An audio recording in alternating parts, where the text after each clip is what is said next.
And they were really super successful. So they led to meetings, they led to follow-ups, they led to investment into the company. So that was all great. But the thing that we noticed in running those dinners with the investors and the entrepreneurs was that the entrepreneurs sort of at the end of the dinner, the last 20, 30 minutes or so, they would kind of huddle together in a corner talking to each other. And it used to really annoy us because we'd got them there to talk to the investors and we thought, you're missing your chance. These investors in the room that you wanted to speak to and you have the opportunity to form those relationships with. It was like, oh my God, could we possibly do that? Well, that's incredibly ambitious. Navigating the early journey of entrepreneurship is all about forging meaningful connections, honing skills, and embracing new perspective. And I'm excited, guys, to introduce you today to Matthew Stafford, who is the founder of no other than 9 Others, which is an innovative dinner club for entrepreneurs of early stage focus. And I'm glad to say that Matthew have been so far over 11 years in the making, has been introducing the idea to over 5,000 entrepreneurs in 45 cities globally. Matthew, welcome. Thank you very much. Great to be here. Likewise. And today, the topic is quite interesting because building entrepreneurship from the early stage in a format of community is something that never comes easy. You have to attract the right people over the table. You have to build up conversations. But the fact that the whole idea started from where you have this challenge initially of how to bring up the people who want to solve challenges, who don't want to keep it to themselves, and actually offer some solutions around the table, which is quite innovative in itself as an idea. Where this idea has come up from? 9 Others. Well, it was started. So Katie and I started it in 2011, and we were working for separate investors. So I was working for an investment company. Katie was working for an investment company, but we were working together on a project in London to help entrepreneurs get investment. And this is 2010, 2011. It's a long time ago now. It's going to be 15 years ago now since we sort of met and started working together, and it was incredibly successful. That project was superb. We helped, hundreds of entrepreneurs, and loads of them raised investment and went on to be successful, and that was all great. And part of what we did was we ran some dinners as part of this program for investors to meet the entrepreneurs, right? So, the entrepreneurs who'd either been through our program or were ready for investment, we'd get some investors along, we'd get those entrepreneurs along. The entrepreneurs would pitch for a couple of minutes, answer some questions, and move on to the next entrepreneur. And they were really super successful. So they led to meetings, they led to follow-ups, they led to investment into the company.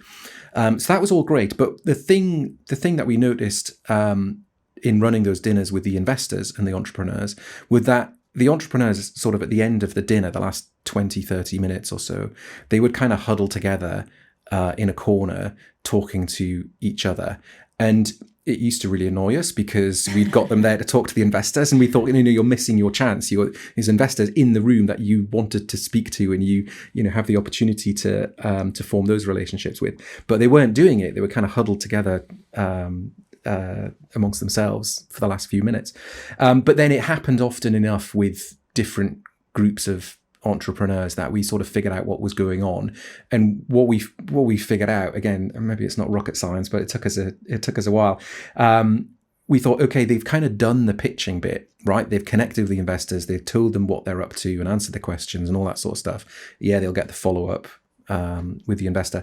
But then those last few minutes were talking to their peers about the problems that they've got, right? About the everyday, day-to-day problems. So we realized that. And then, so Katie and I, we thought, okay, is there something we can do to help those entrepreneurs with those problems? They clearly don't want to broadcast them in front of the investors and in front of investors and in front of customers and recruiting people and all the rest of it. Things have to be good, right? Things have to be brilliant. Everything's up and to the right. But they were all facing these similar, normal, everyday business problems. So that's kind of where it came from. It was like, okay, could we do something that'll help just those founders? And we ran this series of dinners with the investors and the founders, and we thought, well, why don't we put on a dinner? We'll put it on, we'll host it, we'll invite a bunch of people, we'll tell them our idea. That was our idea, that was our challenge. Should we do this? Is interesting to anyone, and get their feedback. And that was the first one, and that happened in December 2011.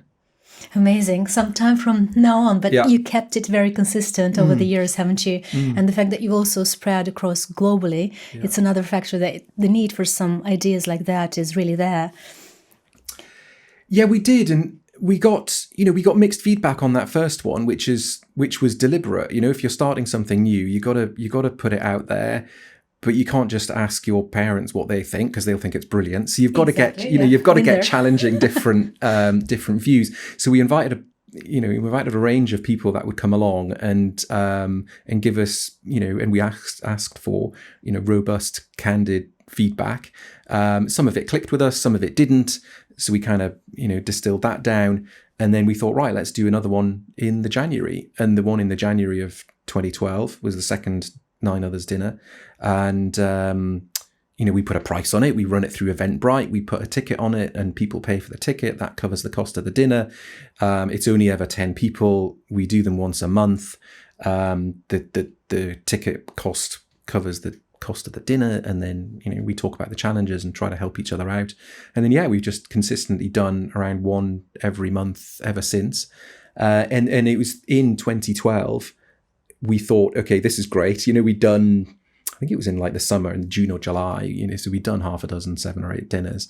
And we thought, okay, this is good in London. What does scale look like? And we knew intuitively that we didn't want to do dozens of dinners in London every night of the week. That wasn't the kind of thing that we wanted to run. We wanted to focus on less frequent, smaller groups, focus on quality. But we thought it might work in other cities. So then, we were having a brainstorming day one day, and thinking about this, and Katie blurted out, okay, let's do 12 cities in the next 12 months. So having a focus ahead. And really helps. it was like, oh my God, could we possibly do that? Well, that's incredibly ambitious, because it was a side project, right? We both had full-time jobs. But could we do 12 cities in the next 12 months? And we thought, okay, let's go for it. Let's see if there are people like us in other cities around the world that might want to host one of these dinners every now and again, and bring together people, work on challenges, help the community, and try to solve some of those everyday problems. How exciting. Thank you so much for sharing this, Matt. And actually, before we go down the deep dive route, I would be really keen to understand, and that's our traditional question that we ask on the podcast, and that is, please tell us in 3 words, who do you think you are yourself, so that we understand a little bit about the person behind the project. Okay. Well, you must have Katie on and ask her 3 words about me, perhaps. I'll definitely do that. So 3 words about myself. I think I'm introverted. So, maybe 9 Others and hosting dinners and such like isn't maybe a natural route, but I think there's reasons behind that. So I think I'm, introverted, but I'm a connector, right? So I like connecting people and seeing the results of that. And I think I'm a thinker. Mm-hmm. I think maybe it's that introversion, but I quite like the solitude of working at home or running on my own, which I do a lot, and that just gives me time to think. Thank you. I resonate with that. I think my son, who's now 8, is very much down that pathway. I can see him being a thinker, and working on himself, which is quite a trait. I'd be interested to know, in terms of your early career pathway, I know that currently you're an investor. You're interested in pay-as-you-go investing. You're also interested in angel investments. As part of that, when you would look back and take a look at your early career pathways, what has shaped you? And we'll dive in a little bit into the childhood mode, just to figure out what was Matt as a boy. Were there any particular traits that have stayed with you over the time, or any mentors, any key moments that you would want to share? I mean, my career is kind of split into 2, right? So the working with founders, startups, investors, that really kicked off, like I say, in 2010 when I started working for that early stage investor. And that was a result of being at business school and discovering more about venture capital. Mm-hmm. At the time that I went through business school, that was 2008, 2009, my career before that was in financial services, software consulting. So I was like a techie. I did computer science undergraduate degree. I worked in software companies, fixing things and breaking things and consulting to fund managers and whatnot. Some of it was quite interesting, but it was really getting me down, and it was really dull and boring and not my thing. By the time I was going to, put myself through business school to kind of figure out what else might be available. And it was at business school that I learned about venture capital. And I think the attraction there was, these small, sometimes obscure, unheard of firms that are tiny. They might only have a handful of people working at the firm, but they invest in lots and lots of different startup companies. So they get exposure to really interesting people doing new things, which was very different to big companies doing old things before that. And just having a hand in that. And most of them don't work out, most of them fail. But actually, if they succeed, the returns can be virtually uncapped and huge, and come back to the investors. So I think that was kind of the attraction, the variety of working with small teams doing new things really set the direction. And then I went to work for this early stage investor in 2010. I was with them for nearly 4 years.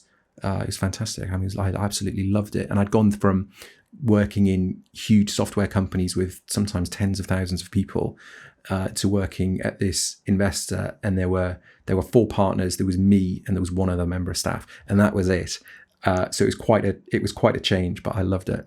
So you found your enjoyment, the thing that you were seeking and digging, you've actually found within that area. Yeah, because I wanted to work hard. I mean, the kind of longer backstory is, I didn't go to university from school. I messed around a bit. I had a few lost years trying various things pretty unsuccessfully. And then I kind of fell into the financial services IT stuff through a friend, and convincing them that I would work hard. So I did that, and like I say, some of it was fine, but then I got to the end of it with me, and for various reasons. I wanted to have more of that variety and impact, I think, and then so after working in IT for a bit, I then went to university. So I went to university when I was 27 and did a 3-year computer science undergraduate degree with all the 18-year-olds. And that was fantastic. I mean, it was really, really hard. I found it extremely difficult, but I put the work in and I got the results. And it was a case of I really had that appetite to work hard. And then I kind of went back to the financial services IT world, and with this appetite to work hard, but it just wasn't going to work out for me. And I found that working for that early stage investor, half a dozen of us in the firm, I found that I could work hard. I could have ideas, put them in place, like these dinners, the investor dinners. I saw someone doing that in San Francisco and thought, well, that's a good idea. Bring together investors, founders. It's not rocket science, but you've got to have the idea, give it a go, implement these things, and some of it will work and some of it won't. And if it doesn't, you learn from it, you crack on. There's nowhere to hide when you're at a firm of half a dozen people. So you've got to put the work in and just give it your best shot. And that's the kind of thing I loved. The fact that you said yourself that when you know that you've had a chance to keep it consistent, that's another signal to the fact that it's a successful venture in its own. And it's been alive for about 11 years now. More than that, you're an author. You've, I would say, an accomplished author, because I've been reading this. I think I've bought it twice, actually, because it was for myself. Fantastic. And then again myself, and then it ended up being for somebody else. So, it's a great book. I found so many interesting quotes, so many interesting tips in it as well. And one that actually stood with me in particular was good people don't refer bad people. As part of the book, I think one of the founders that you've invited to the dinners have shared this. Yeah. And it felt that, it is such an eye-opener, because the way that I found myself when attending one of your dinners last year, I think was November time, I came with a friend, and it felt so warm, back to the fact that it was also kept in the Chatham House rules of privacy and confidentiality, and the fact that you've curated those discussions alongside Katie and made it in such a seamless way, so that people would feel that yes, they can share their challenges, yes, each and every one of them could have their challenges discussed and have some solutions discussed along the side. I felt that was such a great atmosphere. So kudos to you guys to actually putting it together and maintaining it, because every single time, I don't think that you'd have, the same type of attendees every so often, but there would be others that would come and actually be new to the table and would have to benefit from that. Yeah, I mean, that goes back to the very early days of it. And again, sometimes it's a bit of a happy accident, but sometimes these things are very deliberate. We wanted to do about one a month because we thought that could fit in with our day jobs. Yeah. And that's what we still do. We called it 9 others so that there's only yourself and 9 others there. So there's only ever 10 people there.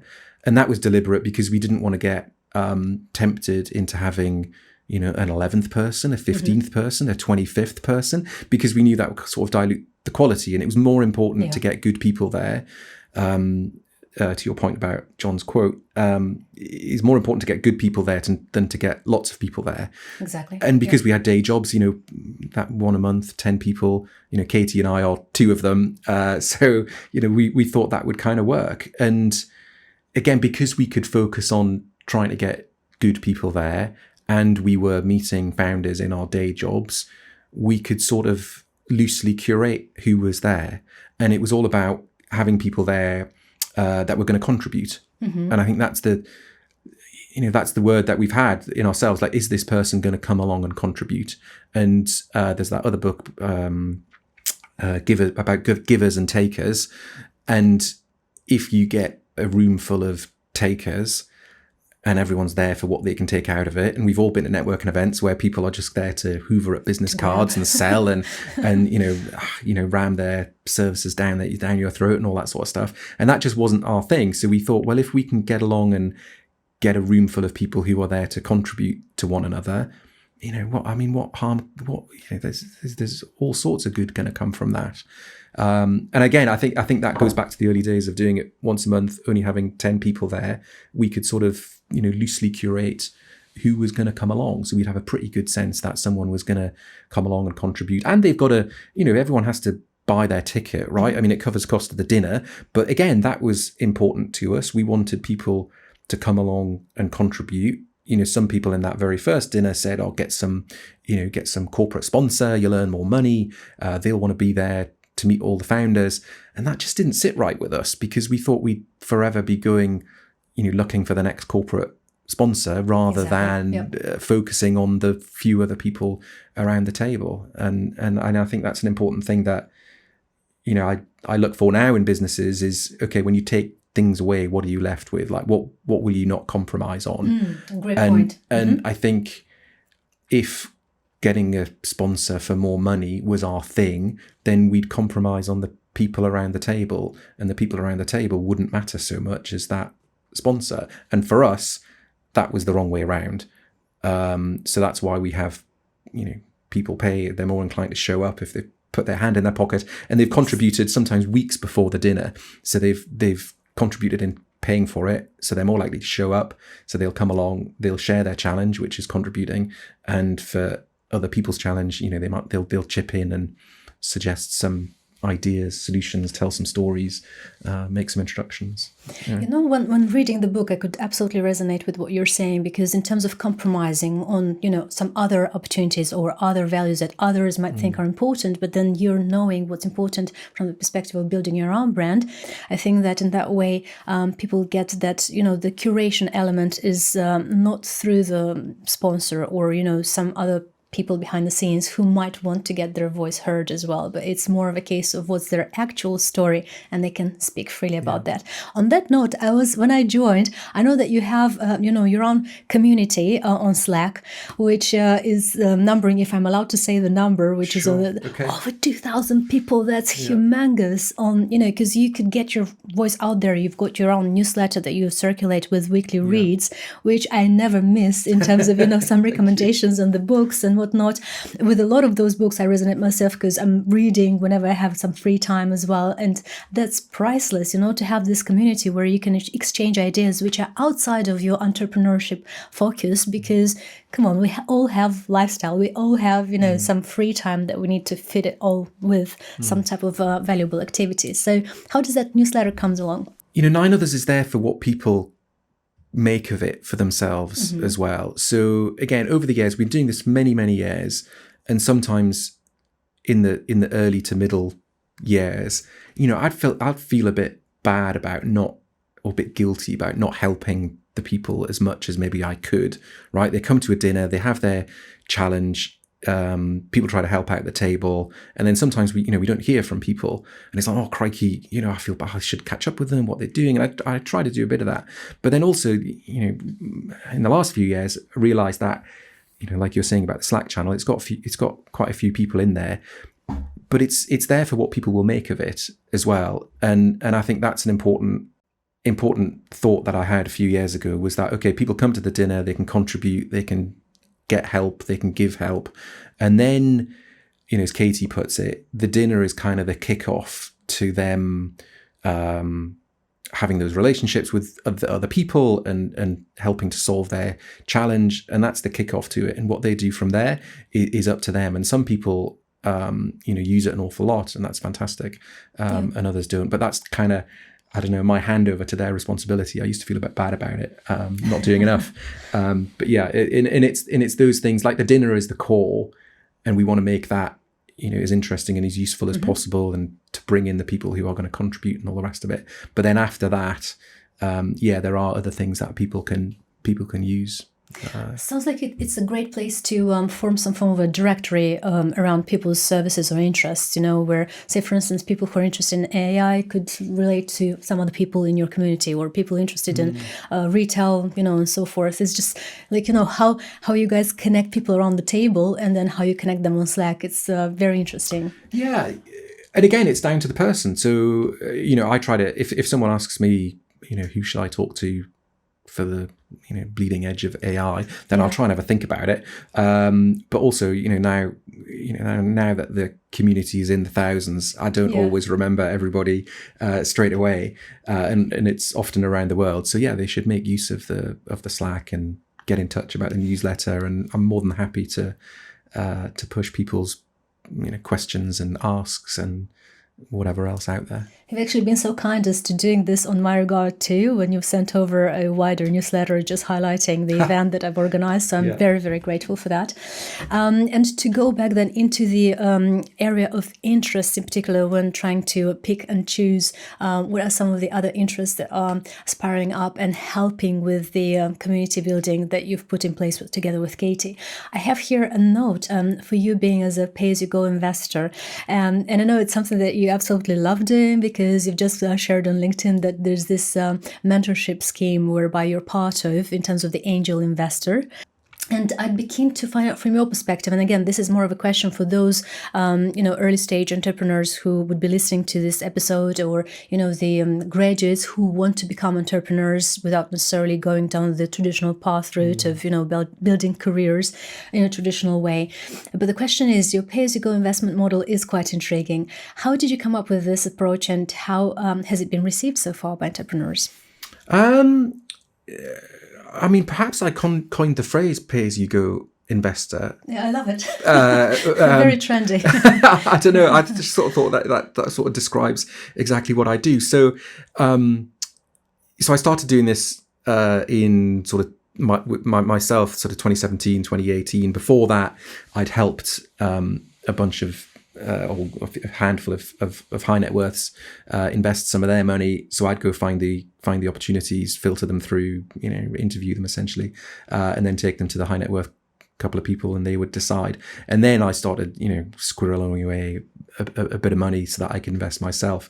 And it's pay as you go, because it's, I've not had the massive exit from a unicorn business that I founded, and I'm not sitting on millions at home. But I always wanted to do the investing thing. So since I joined that other investor in 2010, caught the bug, loved what impact it could have and what outcomes could potentially have. So always wanted to do the investing stuff, but knew because, I hadn't started that business that became a unicorn and was acquired, I would have to do it in a different sort of way. So it started helping a couple of ultra high net worth people invest some of their money. I would find the opportunities, like I say, filter them through. But then, the person I was working with would ultimately decide they would invest their money and they would get some shares, and then I would get some of those shares in return for doing that work, and that was all fine. And then I started getting a bit of money together myself and started small and started angel investing. But I still wasn't, I wasn't like the dragons on the telly sitting with a pile of money beside me. It's yet to come. I had to do it as I went. So I thought, well, it's kind of like paying as you go on a mobile phone contract or whatever. Because if I don't have any money, I don't do it. And if I do, then I might do it. So it's a bit more like that. It reminds me of similarly to me discovering this platform years back when it was only starting. It had a handful of subscribers. It's called Loom. Now, most recently, it's been sold for over 700 million, I think. Crikey. Crikey, exactly. But it's only been 4 or 5 years since its initial launch, and it's now a unicorn, and it went absolutely mad. But on that note, I know that there was this phrase that you've shared in one of your earlier interviews, whereby you said it's not about the quantity of the money that you invest, it's about the treatment that you give to it. So on that, I absolutely love this quote whereby you said, when you invest £100, you need to treat it as much as you'd invest £100,000. So if you had a chance now to invest £100 to see where it would go from there, would it be any particular tips that you'd give to early investors on the ground? Not investment advice, not doing any of that. But no, the point was that I get asked a lot how to get into the VC world. Okay, it's become very popular. Lots of people come from other jobs, other industries, or from business school, university, and they want to get in. They want to be a VC, and my kind of challenge to them is that they can probably kind of act that way without waiting for somebody to give them a job.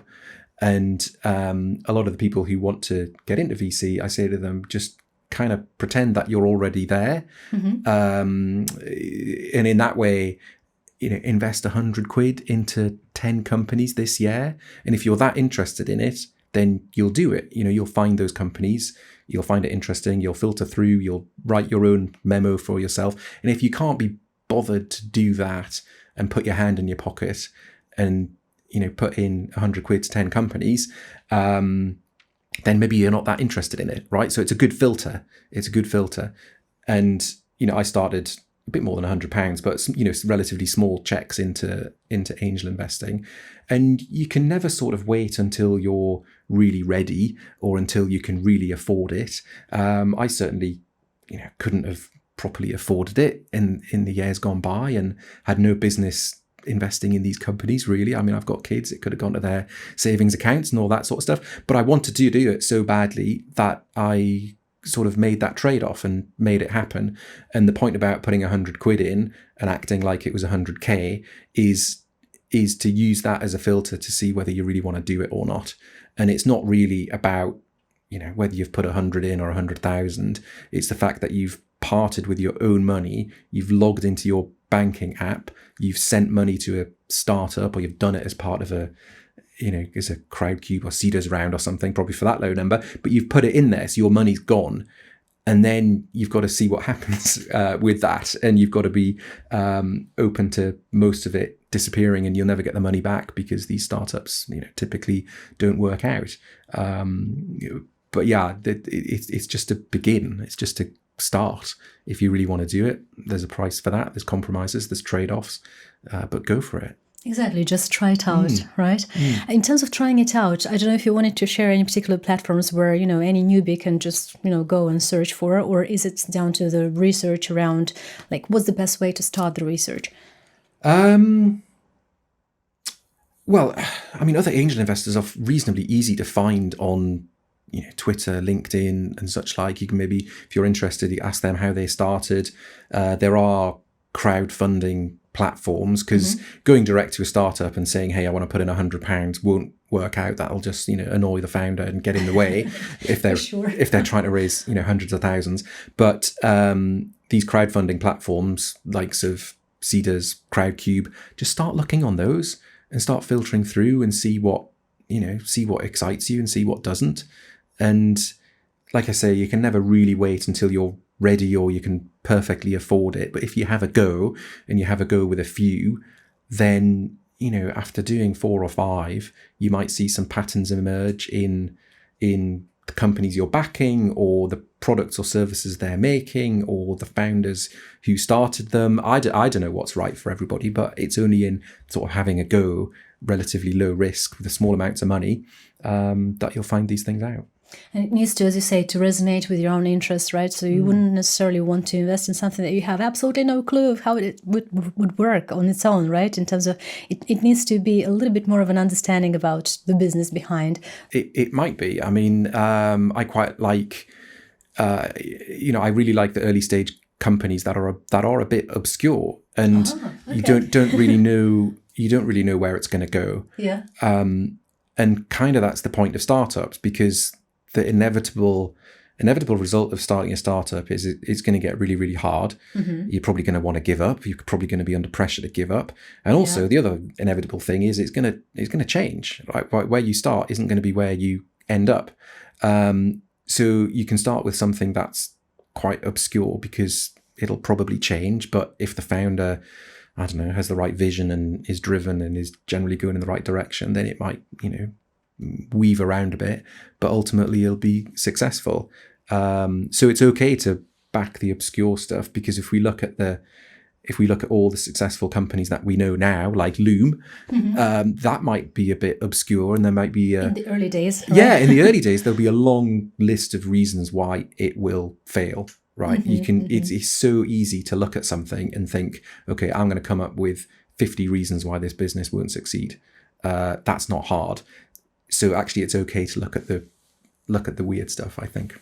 You're reminding me of this quote that I've had the pleasure of interviewing Mark Randolph, who's the co-founder of Netflix back in the days. And he said before they've put this idea of Netflix, and they've obviously had a big competitor at the time, we all know them, but he had this being told to him all over, and it was, that will never work, and despite that, they would still make their way through and make it happen. So it's just the case of trying this new avenues. Yeah, all the best things, are not obvious and come up against resistance. Netflix, of course, posting out DVDs, going up against Blockbuster, struggling to raise money. That's a competitor, in the early days. Blockbuster wouldn't even invest in them, or they tried to sell to them or something like that. They tried to sell to them, exactly. And they weren't interested. Yeah, they weren't, and then they got busted. Yeah. In some years' time. This discussion inspires me to another platform that sometimes I just go and check out, and then they send over some newsletters with some updates around, these are the up-and-coming companies. It's called Absum. I'm sure that you're aware of them. And they do all sorts of newsletters whereby they say, okay, you can fund or get your incipient package of a given platform, and then you get a lifetime subscription on them, which is for a very handful amount, which is quite handful. But then that's how you find out about these businesses, because they might be in the early stages. They get on that platform and they offer you a subscription for a lifetime, and then they grow, and then you still end up with your subscription, right? Despite them maybe being valued at however much amounts out there. So it's an opportunity of being inquisitive. Around that end, I know that I've prepared a particular question for you around the successful entrepreneurs, because I suppose one of the ways where I came about and found out about you guys and the dinners that you do was through my connection through to Alexander Kaiser, who was in one of your dinners. And in fact, you have in the book, at the very end of it, you have a list of all of the founders of various companies who have attended dinners. And I thought, wow, that's such an approach to actually list them all here. And I think I found Alexander here too. I hope he's in there. Yeah, definitely. No, that was all all of the people who'd been to 9 Others in the first 10 Great years. initiative, right? And, well, To just it was list just them all our, over. it was just our, you do thank yous in the back. Some people often do thank yous in the back of the book. Yeah. And when we were writing it, we came up with the idea of actually we should just like thank everybody who's been. The book is kind of the stories from the first 10 years and what we've learned. And we wouldn't have done any of that without all those people in the back. And yeah, Alex was one of them. I spoke to him this week, as it happens. Because talking about successful entrepreneurs, can you please, because you've seen over 5,000 of them at your dinners, would there be any particular traits you've noticed? Because I think in some of your interviews you did mention you could have a think, or it comes up as a trait in your conversations, or how they behave even, and you can see who is there to be a successful one. Can you elaborate a little bit on that? I mean, I love it because it's so unknown. If there was a precise formula, then that would be pretty boring. Yes, and sure. Everyone would be successful. Prescriptive, that would be. Yeah, so I love that it's just a big mess of people's traits, and some are more important than people and some are less important than people. And some trait can be super important for one person and the same trait not important for someone else. It's about kind of finding your own way. But I think the things that I look for, and some of the successful people have, on a high level, there's got to be lots of grit there. So they've got to want to do the work, and they've got to put the work in. Often people are looking for a shortcut or a magic wand to make things happen, and actually you just have to put the damn work in. Most of the time it's about doing the grunt work, and so that's what works. And of course you're always trying to do things faster, better, more efficient, and all the rest of it. But generally, you've just got to put the work in. So, and the best entrepreneurs don't shy away from doing that. So they do that. Other things, what do I look for? Self-awareness. So knowing what people, knowing yourself, whether you're good at stuff, bad at stuff. Because in the beginning you've got to do everything, but then as things progress, you've got to bring in people who are better than you. So you kind of got to park your own ego a bit and have people who are better than you. I love that. Which is, not everyone finds that comfortable.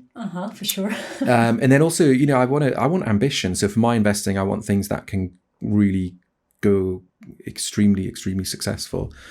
So I want the founders to kind of have that ambition, but also, you get a sense of whether it's going to happen with some people or not.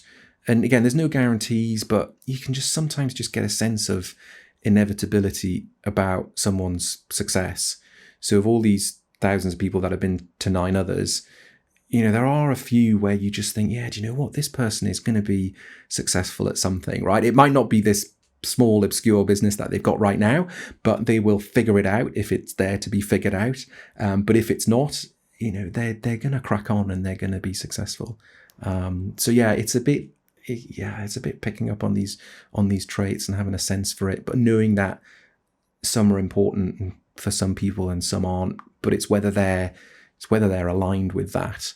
And I think that's important for me to look for when I'm considering investing in companies, but it's a lesson that I've learned, as probably all of my lessons, from 9 Others. So we do one a month.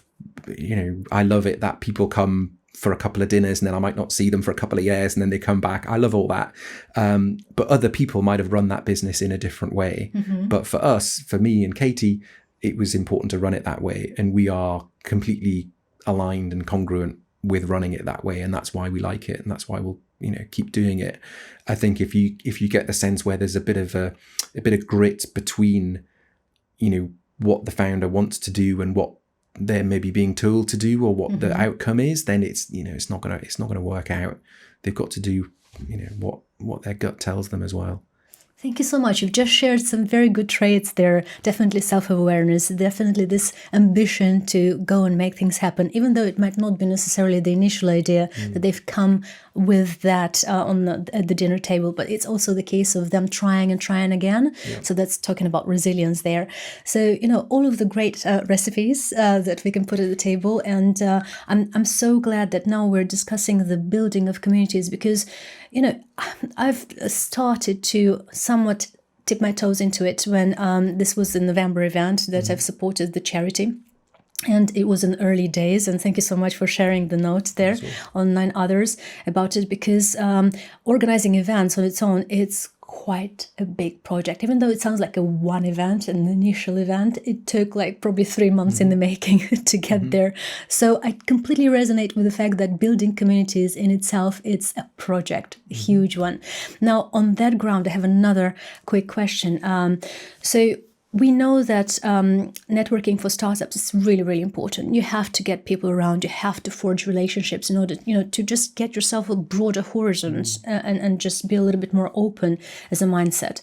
But considering that there's a rise of business networks out there, which are based on either location proximity or by sector relevance, what would be your advice for assessing the quality of these communities? Because with some networks requiring significant membership fees, what do you think should founders consider before committing to join? Well, go to everything that you can. Don't fork out loads in membership fees. That we'll get to that in a second. But I think there are so many, networking events around now, and there are lots that are free because they are sponsored or whatever. Just go to them all. And in 2010, 11, 12, when I was starting out in this world, I used to go to everything. And I had that day job as with the investment firm, and Katie was at hers. But we'd have to get out there and meet entrepreneurs. So we were out at network, we'd do our day's work, and then we'd be out at networking events 3, probably 4 nights a week back in 2011 and 2012. And even then I thought there was a lot going on and couldn't go to them all. Now there are so many more. So the advice for people in the early days is to get out there and go to everything. And it'll be the same as it was back then. We'd go to some and they'd be a bit rubbish, and you go to others and they were fantastic. And you just got to go to these things to see whether they suit you. And if they do, great, go again the next week or the next month. And if they don't, forget it.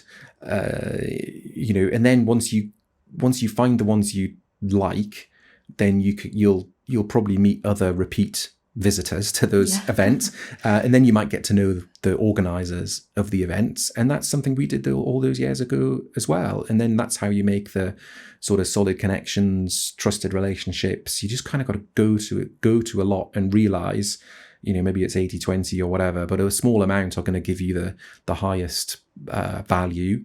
So that's the kind of almost a quantity approach in the early days. Just get yourself out there. Yep. Go with the attitude of wanting to contribute at all those events. Like I said before, we've all been to the ones where people are just there to hoover at business cards and try to sell. Don't go like that. Just go and see what you can contribute and see if you can connect people and get curious about people. That sort of stuff. That's the right. That's a great trait, by the way. That's the kind of attitude to have. Yeah. If you go along and all someone's doing is talking about themselves and doesn't ask you a question at a networking event, then it's you don't get much out of that. It's annoying. But if you're there and you meet someone who's really curious, or you go and you're curious about other things and other people, it's much more interesting. So go with that that mindset, and then later on it'll get refined, right? So you'll get to know the regulars, and then you might meet with them separately. You'll get to know the organizers and all that sort of stuff. And then if there are some with high fees, I don't know. I suppose there's a couple of approaches, really. I mean, one, if there's high fees, sometimes I think there's always a side door, right? There's always a way of seeing whether it's worth it before taking the plunge. What's the right way to say that? So, sort of hack the system a bit. I think if you treat those sorts of things as a binary choice of, I'm either there and I have to pay loads of money, or I'm not there at all, that's really difficult. And if it looks interesting enough, then find a way where you can test it out. I don't know, talk to other people who are already joined. Is it worth it? What do you get from it? All that kind of stuff. So kind of do some research on that as well. Excellent. Thank you so much for sharing this, because like I say, it's absolutely priceless being part of a good community where you can feel quite, welcome, and you can contribute to your point that you need to be a giver and to come up with that attitude on board, as opposed to just the taker and just sharing, what you need to be selling, which is a different type of an approach. As part of that, I know that the book is jam-packed with all sorts of interesting case studies from the entrepreneurs that have attended the dinners. But is there in particular, or maybe a few success stories that you'd like to share? There's loads. There's some remarkable people who've been to Nine Others over the years. I never took a bus in London until CityMapper came out. And I remember Asmat came to an early dinner and an early party in, 2012, 13, something like that. And he was just kind of starting out, and the app was out there. I think it was actually called Bus Mapper before CityMapper. And I'd never take a bus in London because I would just be so confusing. You look at the paper timetable at the bus stop, and I couldn't really quite figure it out. Same, I'm one of those. Okay, but then what Asmat did with CityMapper just makes it so easy, and you can see the options and get on. So that was kind of good. That's amazing. The early team from Uber came along in 2012 as well. So the spring of 2012, I was connected to a remarkable guy called Ryan Graves, who he was like the GM at Uber, but he was the first CEO. He's the kind of, relatively famous. He replied to Travis Kalanick's tweet about a founder for this other side project that Travis had on the go. And Ryan replied and got the CEO's job. But then once it really started to take off, he moved to be GM, and Travis came in as CEO. So I met Ryan, and they were thinking about launching in London, but they didn't know whether to go to Europe, and because they knew London would be difficult, so they didn't know whether to go to Europe and surround London and then do London, or do London first because it would be the most difficult. And anyway, they decided to do London first and go for it in 2012. And then the kind of small launch team came over, a guy called Sam, a woman called Deval, and got to know them really well, and try to help out. And again, it was like that was early days of Uber. I think they'd had about significant back then. They'd had about 40 million in funding. Oh, wow. So they were probably valued at a fair bit, but a mere 40 million in investment.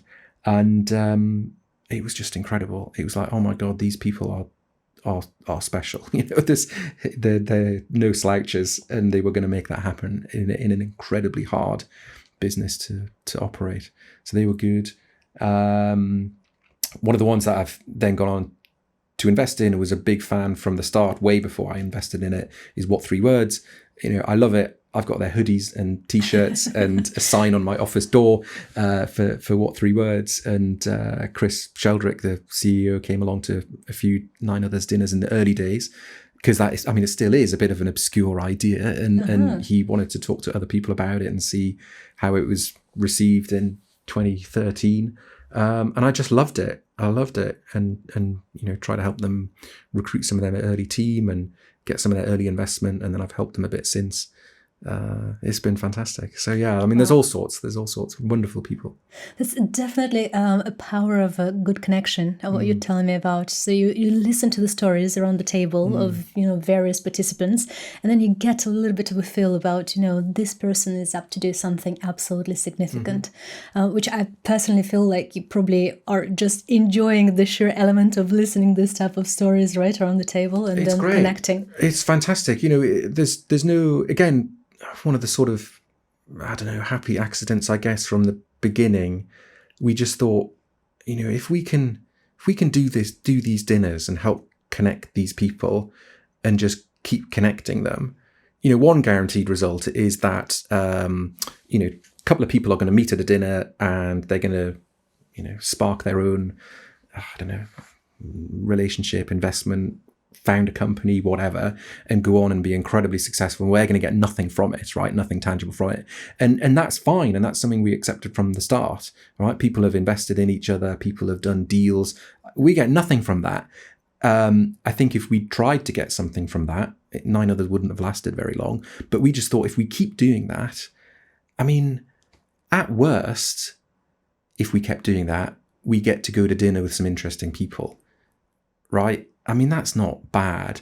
Absolutely. However, it would be a pretty weird world if we kept doing that, and then absolutely nothing came back, from it for us.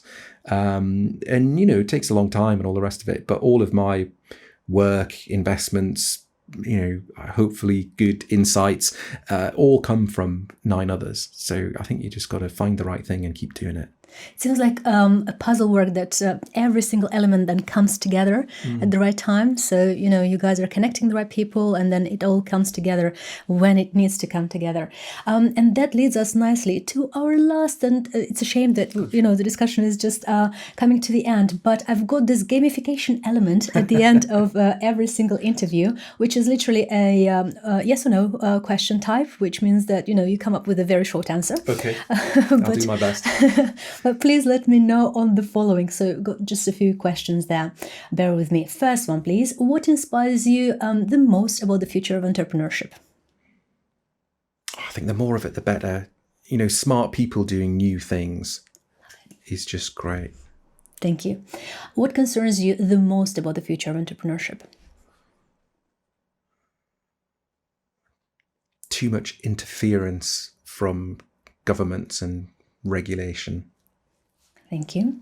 When helping entrepreneurs with early stage challenges, what's your favorite part of the process, please? I like thinking about how to go from nothing to something. So that 0 to 1 bit, like how do you get the first customer, or how do you get the first bit of feedback, or how do you get the first something? I like that. I can see great value in that, especially now that I'm building it. Often it's like a pen and paper approach. Yeah. You know, a lot of people say, oh, well, when I've got this app, or when I've got this funding, or when I've got this, then I'll be able to do it. And it's like, no. What can we do right now with what you've got? Some tangible steps, right? Yeah, I like that bit. I resonate highly with that. In terms of the trends, what's one trend in entrepreneurship or investment that you're absolutely excited to see evolve? Well, as you mentioned way at the beginning, I'm part of this program called the VC Lab. And essentially, they're running an accelerator program for people that want to start VC firms. Okay, so that's that, and I'm part of that. So that's my direction. And it's the same. Like with startup accelerators, it got the cost of starting a startup got vastly cheaper. Right, you need a phone or a laptop, whereas 10 years ago you needed a room full of servers or whatever else. And in a similar way, it's really interesting to see the costs of starting a VC firm get lower and lower, and it's interesting to see, you know, solo GP managers of VC firms with small funds outperform some of the bigger, more established ones. I'm interested in that trend. Sounds very interesting and gripping. We're close to some of the other questions, which I think we've already tackled actually during the interview. But one that I'm particularly interested in is, what's the most valuable skill entrepreneurs need to navigate AI advancements with? AI.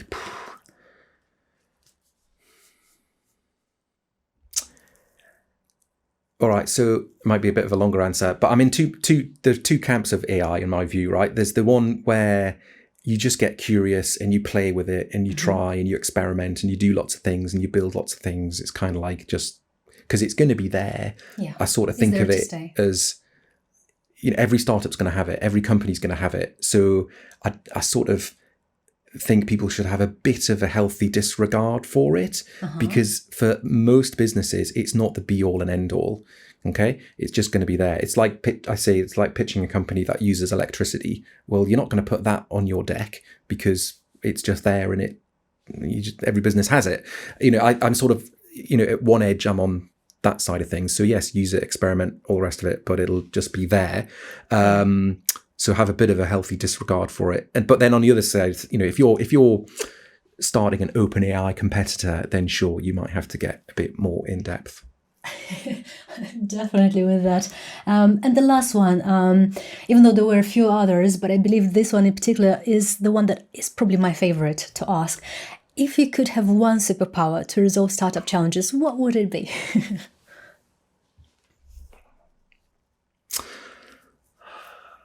Well, part of the attraction is that it's you know, smart people doing new things that are difficult and they can't figure out, or they have to go through to figure out. So I sort of don't want the superpower, really, because that's, I mean, although it would be nice, you know, it's part of the journey to have the challenges and tackle them in the right way that's right for you. So I might kind of try to dodge that one. Got you. So it's more around being the type of person or, problem solver that would find a problem that many people would be interested in solving, but you'd need to be the one, or you feel that you need to be the one to kind of solve You have it. to solve your own issues with your own, in your own way. And again, it comes back to the, being aligned and being congruent with who you are and what you're doing and why you're doing it. So it's all custom. It's not like it's a bit more of a generic type. For a lot of it, yeah. And I think suddenly a superpower to solve all those problems, I don't know, it might not be the right thing to get. Let's flip the question a little bit. Let's still be on that superpower thing. Is there one trait, let's not call it superpower, just one trait that you would love to learn for yourself?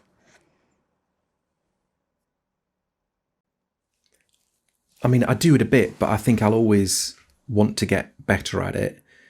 Is the comms piece. So how to communicate, how to write better, because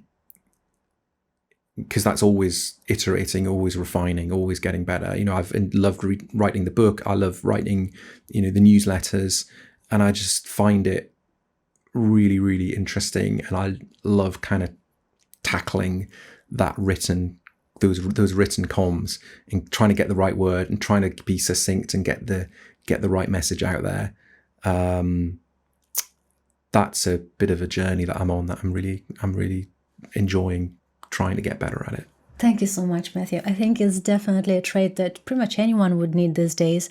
Something that you need to get better at when you're joining forces and having those dialogues with people. I think so, because I've realised, over years and years of doing 9 Others, I think if, and my own challenge as well is communicating to the right people in the right way.